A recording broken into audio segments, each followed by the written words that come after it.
जय हिंद दोस्तों। आज हम लोग पॉलिटी PYQ 2007 के प्रश्नों को करने जा रहे हैं। और आज तो वैसे बहुत कम ही प्रश्न हैं, पर मैं यहाँ प्रयास करूँगा कि जो भी अभी टॉपिक आएंगे ना, तो उनसे संबंधित हम लोग इतनी जानकारियाँ ले लेंगे ताकि उससे सामान्यतः जो है प्रश्न को बनाया जा सके। और ऐसे ही मैंने प्रयास किया है और आगे भी प्रयास करूँगा कि जिस भी टॉपिक से प्रश्न आए हो मैं उसको अच्छे से समझा दूँ और उससे बनने योग्य दोबारा कभी प्रश्न पूछा जाए तो उतना हम लोग तथ्य भी और जानकारियाँ यहाँ पे ले लेंगे। तो आज का पहला प्रश्न है, निम्नलिखित संविधान संशोधन विधेयक में से किस एक में यह प्रावधान है कि केंद्र और किसी राज्य में मंत्रिपरिषद का आकार क्रमशः लोकसभा के सदस्यों की कुल संख्या व उस राज्य की विधानसभा के सदस्यों की कुल संख्या के 15% से अधिक नहीं होगा।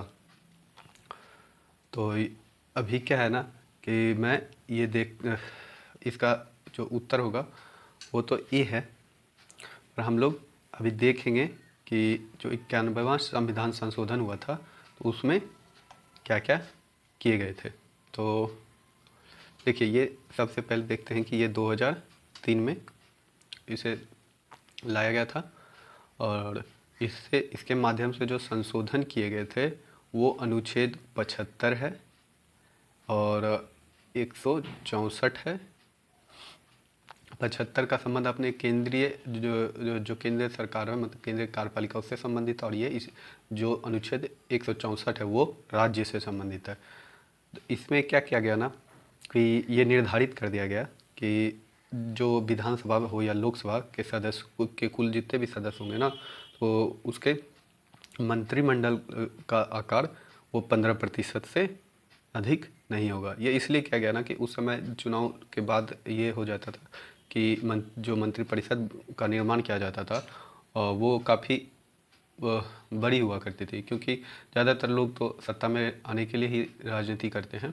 तो इसी समस्या का समाधान करने के लिए इसे लाया गया था और इसी के माध्यम से, और ये जो स्टेट के बारे में बताया जाता है, राज्यों के बारे में, वो है कि 15%, और यहाँ ध्यान रखेंगे जो 15% है उसी में PM को और CM दोनों को शामिल किया गया है, ठीक। और दिल्ली के लिए जो है ना वो 10% है। और इस जो राज्य होंगे उसमें क्या है ना कि जो छोटे राज्य हैं उसके लिए ये निर्धारित कर दिया गया है कि 12 से कम नहीं होंगे, ठीक। तो ये इतनी जानकारियाँ थी और आप लोग ये देख सकते हैं कि मंत्रिपरिषद क्या होता है, उसकी संरचना क्या क्या होती है। और या तो आप इसे देख सकते हैं, नहीं तो हम लोग फिर आगे का अगर कभी मौका मिला तो हम लोग ज़रूर देखेंगे। चलिए आगे चलते हैं। आगे अगला प्रश्न है कि प्रथम लोकसभा के अध्यक्ष कौन थे। तो ये तो फैक्ट बेस्ड है, ये थे अपने JB अवलंकर। अब देखिए इनका गणेश पूरा नाम जो था गणेश बलवंत मावलंकर थे, ऐसे ही नाम था। तो बाकी जो अभी क्या करेंगे ना हम लोग कि लोकसभा के जो अध्यक्ष होते हैं, स्पीकर, उससे संबंधित जितनी भी जानकारियां हैं वो अभी हम लोग देख लेंगे। सबसे पहला तो यही है कि अपने यहाँ जो है चुनाव जो हुआ था तो इसका पहला जो निर्वाचित और भारतीय जो थे वो कौन थे, तो वो थे विट्ठल भाई पटेल। ये वल्लभ भाई पटेल के भाई थे, बड़े भाई, वो थे। और इनका कब हुआ था, 1925 में। और इससे पहले जो प्रथम अगर हम लोग देखेंगे लोकसभा का अध्यक्ष, वो 1921 में बनाया गया था, फेडरिक ब्राइट को। इतना हो गया। अब देखते हैं कि इससे संबंधित और क्या क्या है कि पहली बात कि देखिए, अध्यक्ष में भी दो तरह के अध्यक्ष होते हैं। एक होता है अस्थाई, एक अस्थाई। तो अस्थाई के बारे में तो हम लोग अभी देखेंगे आगे, अस्थाई के बारे में अभी देख लेते हैं कि जो अस्थाई होते हैं ना, उनका क्या है, उसको प्रोटम स्पीकर भी बोला जाता है। इसकी इनका नियुक्ति जो होता है वो राष्ट्रपति के द्वारा किया जाता है। और इनके कार्य क्या होते हैं कि वो जो नए जो मेंबर सदस्य होंगे उसको शपथ दिलवा देंगे। साथ ही वो क्या करेंगे ना कि जो नए स्पीकर होंगे उनका भी चुनाव का संचालन करेंगे। और इनका जो कार्यकाल के बारे में बताया जाता है वो क्या है कि देखिए, हाँ, मैं अभी इसके बारे में, अस्थाई के जो होते हैं ना कि उनका ये दो काम का जैसे ही पूरा होगा तो वो अपने आप स्वतः ही वो समाप्त हो जाएगा उनका पद। फिर जो नए होंगे ना उनके बारे में अब हम लोग देखते हैं, अस्थाई जो होते हैं उनके बारे में कि लोग, इनका क्या है, सबसे पहले कि ये जो भंग होता है, लोकसभा हो या फिर सरकार गिर जाती है, तब इनका जो पद होता है वो, या ये इनको छोड़ना नहीं होता है, वो बने रहेंगे अपने पद पे जब तक कि फिर नई सरकार बन के ना आए और नया ये अध्यक्ष ना चुन लिया जाए। और दूसरी बात क्या है कि इनके बाद इनका जो चुनाव होता है ना वो लोकसभा से ही कर लिया जाता है। तो लोकसभा के जो सदस्य होते हैं उन्हीं से साधारण बहुमत के माध्यम से कर लिया जाता है। दूसरी बात कि आप देखिए, इसका क्या है ना कि शपथ की व्यवस्था के बारे में अगर हम लोग देखेंगे तो इसका शपथ का कोई प्रावधान नहीं है। क्यों? क्योंकि ये जो होते हैं, ये अपना जो सदस्यता, जो मेंबरशिप सदस्य होते हैं ना संसद के, तो उसी रूप में ये उसका ग्रहण कर ले शपथ ग्रहण कर लेते हैं। तो ये हो गया। दूसरी बात कि इनको हटाने का जो आधार है वो भी, उसका भी उल्लेख नहीं है। और परंतु उसकी एक प्रक्रिया है कि 14 दिन पहले उन्हें सूचना देनी होती है। और 14 दिन पहले सूचना देनी होती है। और और इनका जो ये पारित करना होगा वो लोकसभा में प्रभावी या तत्काल बहुमत है ना, उसके माध्यम से इनको हटा दिया जाता है। ठीक, इतना हम लोग देखें। अब आप लोग एक चीज़ जा करके देख लीजिएगा कि प्रभावी और तत्कालिक जो बहुमत होता है वो क्या होता है। अब आगे क्या है कि इनके पावर कभी कभी पूछ लिए जाते हैं। वैसे तो मेंस में तो इनके बारे में होगा ही, परंतु पीटी कभी कभी इसमें भी पूछा जाता है एमसीक्यू के रूप में। इनका देखिए, मुख्य जो कार्य, वो अनेक कार्य हैं, उनमें से जो दो चार प्रमुख कार्य हैं मैं हम लोग वही देखेंगे अभी केवल। एक तो धन विधेयक के बारे में निर्णय लेते हैं, किसी भी सदस्य को अपने भाषा में बोलने की अनुमति देते हैं। और निलंबन करना हो तब, उसके बाद संसद की जो समिति होता है ना, उस समिति, उनका जो अध्यक्ष होता है उनका चुनाव करते हैं और दल व दल पे निर्णय यही लेंगे। ठीक, और इनके चुनाव का जो तिथि का अनुमोदन होता है वो इनके द्वारा, किनके द्वारा किया जाता है? राष्ट्रपति के द्वारा। ठीक, और इतना तो आज के लिए काफ़ी है। और चलिए फिर आगे देखते हैं। अगला है, अच्छा, कथन कारण के रूप में जो है कि भारत संघ में मंत्रिपरिषद संयुक्त रूप से, देखिए, संयुक्त रूप से लोकसभा और राज्यसभा दोनों के प्रति, ठीक, अगला पढ़ते हैं। कारण है कि लोकसभा और राज्यसभा दोनों के सदस्य संघीय सरकार में मंत्री बनने के लिए पात्रता रखते हैं। तो देखिए, ये तो सही है। अब ये सही होगा ना तो हम तो सीधे ही अपने उत्तर डी पे पहुंच जाएंगे। परंतु अभी हम लोग को केवल उत्तर तो देखना नहीं है। अब हम लोग देखेंगे जो इसके पहला क्यों गलत है। तो पहला इसलिए गलत है कि जो इनके जो मंत्रिपरिषद होते हैं ना, तो उनका जो दायित्व होता है वो सामूहिक रूप से लोकसभा के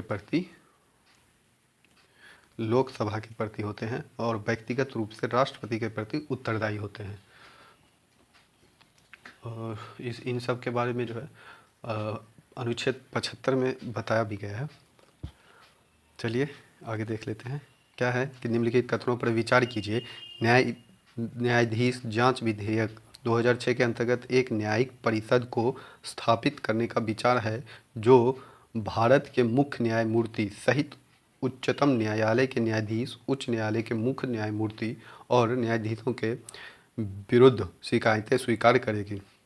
दूसरा है कि घरेलू हिंसा से महिला संरक्षण अधिनियम 2005 के अंतर्गत कोई महिला किसी प्रथम श्रेणी के न्यायिक मजिस्ट्रेट के पास अर्जी दाखिल कर सकती है।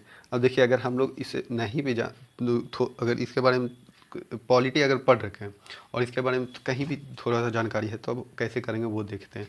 देखिए, पहला तो हम लोग जानते हैं ना कि अभी इसके बारे में किया गया है, इस प्रस्ताव दिया गया है, जैसे ARC 2 और पहला और दूसरा दोनों के बारे द्वारा ये बताया गया कि बताया गया, मतलब अनुशंसा की गई है कि नेशनल जुडिशरी काउंसिल जो है वो उसका गठन किया जाए। और क्यों किया जाए? ताकि जो सामाजिक और व्यावसायिक विविधता हो ना वो आ सके, क्योंकि अभी बोला जाता है ऐसा, सर्वे में भी दिखा, अनेकों सर्वे में भी पता चला है, और ये आरोप है न्यायपालिका पे कि 130 से 40 जो सदस्य ये परिवार हैं, उन्हीं के मध्य जो है ना बड़े बड़े जो न्यायपालिका के न्यायपालिका के जो पद हैं वो घूमता रहता है। मतलब भाई भतीजावाद के माध्यम से वो अपने ही सगे संबंधियों को बना के रखते हैं इसमें न्यायपालिका में। तो इसीलिए बहुतों बार इस लॉ कमीशन के द्वारा भी उनका जो एक रिपोर्ट था 195वां, तो ये सब उनके द्वारा भी किया गया था, परंतु ये अभी हुआ नहीं है। और चलिए इतना ये देख लिए ना। अब दूसरा देखते हैं कि ये कैसे। देखिए, अब इसको पढ़ने से क्या लगता है ना कि थोड़ा सा, अब इतना 2005 में किया गया था संशोधन, ठीक, अब होगा, ये लाया गया था, तो अगर ये प्रावधान हो ना तो ये एक ऐसा लगता है कि विकासवादी प्रगतिशील निर्णय रहा होगा। तो हम लोग इसको कर सकते हैं सही। वैसे जानते हैं तब तो ठीक है, इन सब की जानकारी रहनी चाहिए, अगर नहीं है तब हम ऐसा कर सकते हैं इसको। तो इसका B हो जाएगा। आगे से देखते हैं क्या है कि निम्नलिखित कथनों पर विचार कीजिए कि लोक लेखा समिति का अध्यक्ष लोकसभा द्वारा नियुक्त किया जाता है। दूसरा है, लोक लेखा समिति में लोकसभा सदस्य, राज्यसभा सदस्य और उद्योग तथा व्यापार के कुछ जाने माने व्यक्ति सम्मिलित होते हैं। ठीक, अब देखिए इसका उत्तर अगर हम लोग देखेंगे तो केवल एक होगा। अब आगे क्या हम लोग को देखना है, पहले तो देख लेते हैं कि ये दो क्यों गलत है। दो को अगर सामान्य रूप से भी हम लोग इसके बारे में पढ़े होंगे ना समितियां के बारे में, तो उसमें अस्थाई और अस्थाई समितियां होती हैं, अस्थाई और तदर्थ। तो तदर्थ या अस्थाई एक ही है। तो उसमें जो अस्थाई समितियां होती हैं उसमें लोक लेखा समिति होता है, प्रकलन समिति होता है, और ऐसे ही एक और समितियां हैं, तो वो होता है। और अब अगर ये अस्थाई है तो अब इसके जो सदस्य होंगे वो उसका लगेगा ना कि अस्थाई है, उन पे दायित्व भी दिया जाता है, महत्वपूर्ण दायित्व होता है। तो उसमें ये उद्योगपति और व्यापारी कहाँ से आ जाएंगे, और भी जाने माने व्यक्ति, तो ऐसा कुछ है नहीं, ये गलत कर। और इसका पहला जो है ना भाग की लोक लेखा समिति में लोकसभा राज्यसभा के सदस्य होते हैं, तो ये सही है। देखिए, अब अभी हम लोग ना क्या करेंगे कि लोक लेखा समिति के बारे में जितनी भी जानकारियाँ हैं वो मैं यहाँ प्रयास करूँगा कि हम लोग जान लें। क्या है, सबसे पहले इसका संरचना देखेंगे तो ये 22 होते हैं, इसके सदस्य होते हैं, और 22 सदस्य में से क्या होता है, अनुपात 15 और 7, यानी ये लोकसभा के होंगे और ये राज्यसभा के होंगे। इतना तो हो गया। और परंपरा के अनुसार क्या है कि जो अध्यक्ष होंगे ना वो विपक्ष से चुने जाते हैं। अब आगे देखेंगे अगर इनका इस समिति के कौन कौन से कार्य हैं, अगर वो देखेंगे तो हमें पता चलेगा कि विपक्ष से क्यों लिया जाता है। तो ये हो गया। अब देखिए इसमें क्या है ना कि इसके जो सदस्य और अध्यक्ष और सदस्य जो होते हैं उनका कार्यकाल क्या होता है, वो मात्र 1 वर्ष के लिए होता है। परंतु ये जो अस्थाई समितियां होती हैं ना वो हमेशा कार्य करती हैं। तो इसका क्या होता है, चुनाव क्या होता है, कैसे होता है, अध्यक्ष का तो चुनाव इनके द्वारा कर दिया जाता है, स्पीकर के द्वारा।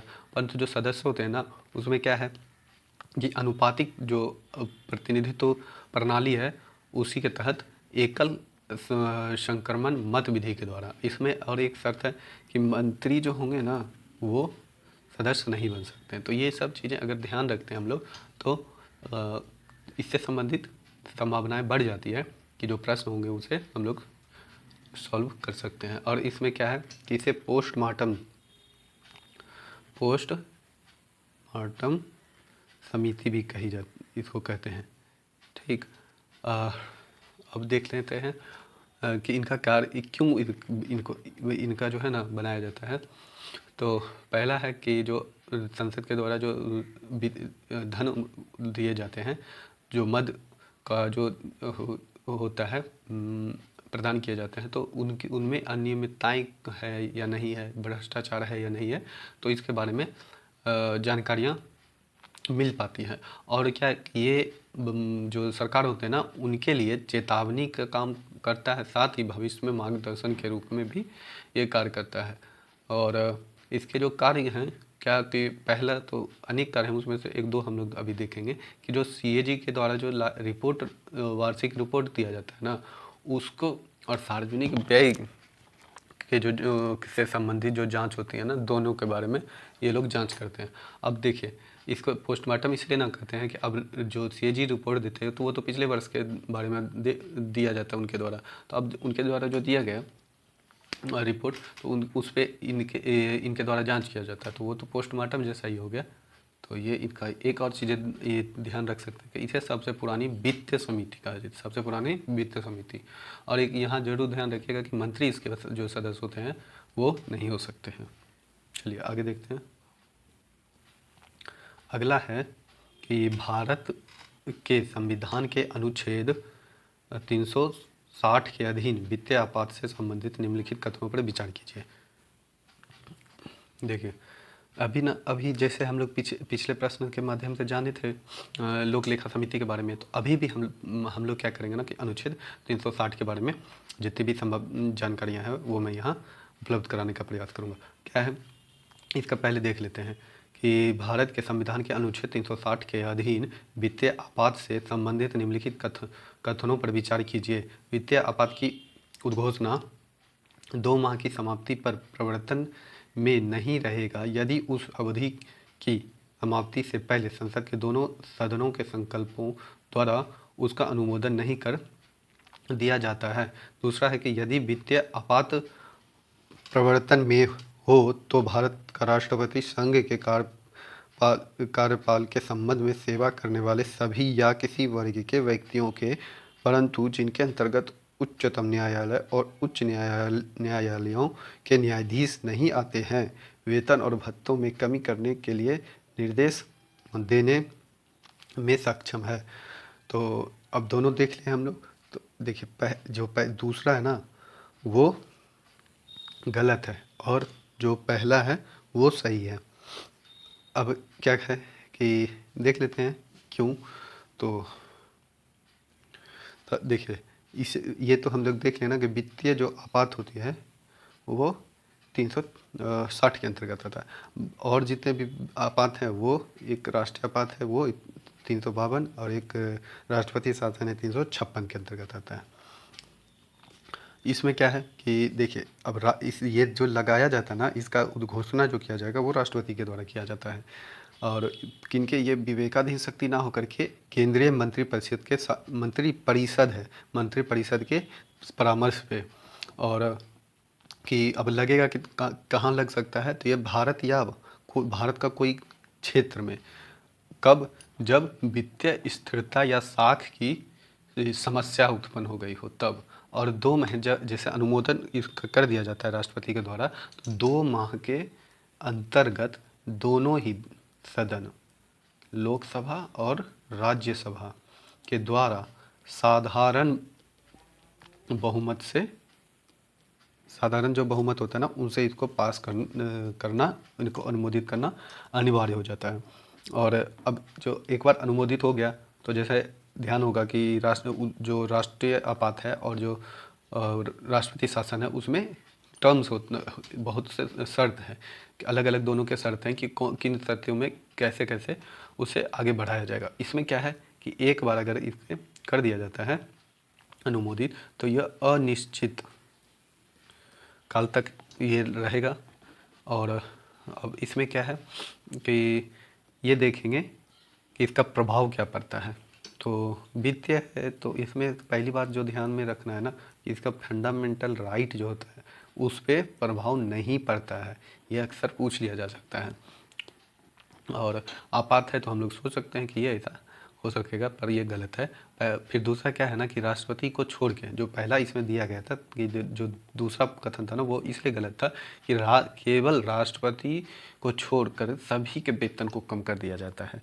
और क्या अब प्रभाव एक ये हो गया। दूसरा क्या है कि राज्य सरकार की जो वित्तीय मामले में जो है ना संघ के द्वारा निर्देश दिए जाएंगे। फिर क्या है कि राज्य के जो बजट और व्यय होंगे उन पर भी केंद्र का नियंत्रण हो जाएगा। फिर संघ कार्यपालिका जो है वो वित्तीय औचित्य से संबंधित जो सिद्धांत का पालन करने के लिए इनको राज्य कार्यपालिका को निर्देश दे सकते हैं। तो ये सब इनका इससे संबंधित जानकारियाँ थी। और आगे चलते हैं अब हम लोग। यह निम्नलिखित कथनों पर विचार कीजिए। क्या है कथन कि भारत में उच्च न्यायालय, देखिए ऐसे, उच्च न्यायालय के न्यायाधीश को हटाने के लिए रीति उच्चतम न्यायालय के न्यायाधीश को हटाने की रीति से के समान है। और दूसरा क्या है कि उच्च न्यायालय का कोई अस्थायी न्यायाधीश अपने पद से निवृत्ति के पश्चात भारत में किसी भी न्यायालय या किसी प्राधिकारी के समक्ष अभिवचन नहीं कर सकता। इससे पहले भी हम लोग इसके संबंध में देख लिए थे, परंतु अभी फिर देखेंगे क्योंकि रिवीजन ही है जिसके माध्यम से हम चीज़ों को ज़्यादा अच्छी लंबे अवधि के लिए उसे याद रख सकते हैं। और अपने एग्ज़ाम में तो ये सबसे प्रभावी शास्त्र है अभ्यास। तो देख लेते हैं क्या है।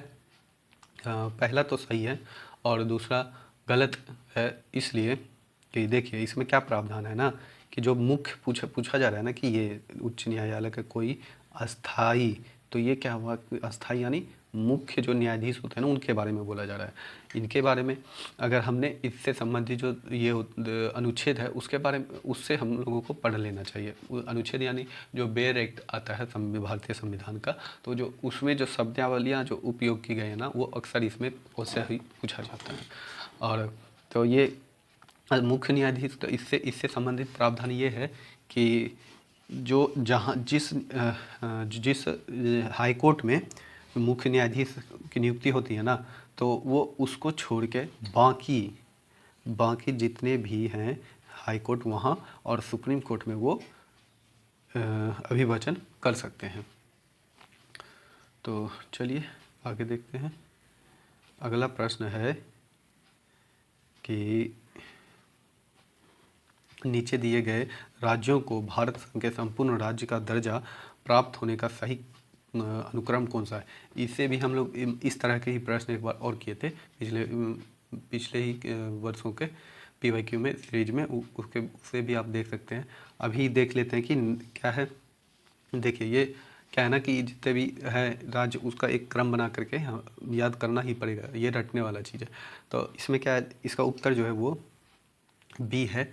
बी इसलिए है कि देखिए नागालैंड है, हरियाणा, सिक्किम, अरुणाचल। नागालैंड को 1962 में किया गया था, ठीक, 1962 में। हरियाणा को 1967 में। और उसके बाद क्या है, सिक्किम का था 75 में, 1975 में, ठीक। और उसके बाद कौन सा है, अरुणाचल का जो था वो 1986 में। तो आज के लिए ये इतना काफ़ी है। और हम लोग जब अच्छा इससे पहले जो था ना क्या, अभी देखे थे अध्यक्ष के बारे में देखे थे ना, तो देख लेते हैं कि देखिए अध्यक्ष अपने यहाँ पहले थे गणेश वासुदेव मावलंकर, M.A. अयंगर, सरदार हुकुम सिंह। तो ऐसे जो है ना जितना ये जो लिस्ट है उसको एक बार देख लेना चाहिए।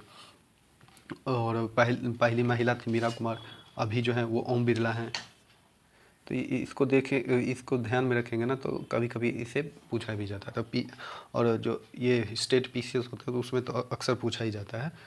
तो आज के लिए तो इतना काफ़ी है। और अगर लगे आप लोगों को कि ये किसी भी तरह से अपने परीक्षा के दौरान ये सहायक है तो अपने दोस्तों के बीच में इसे शेयर कर सकते हैं, लाइक कर सकते हैं, इसलिए ना कि लाइक करने से क्या होता है कि ये वीडियो अधिक से अधिक लोगों तक पहुंच पाएगा। और पहुंच ये उद्देश्य मेरा ये है ना कि इससे पहले मैं जब भी करता था यूट्यूब पे तो ये दिखता नहीं, इससे संबंधित जो है ना PYQ अपने हिंदी मीडियम में इसकी कमी है। तो जितने ज़्यादा से ज़्यादा लोग के पास ये जाए तो उतने अधिक लोग इससे लाभान्वित होंगे। तो आज के लिए इतना ही। धन्यवाद, आभार।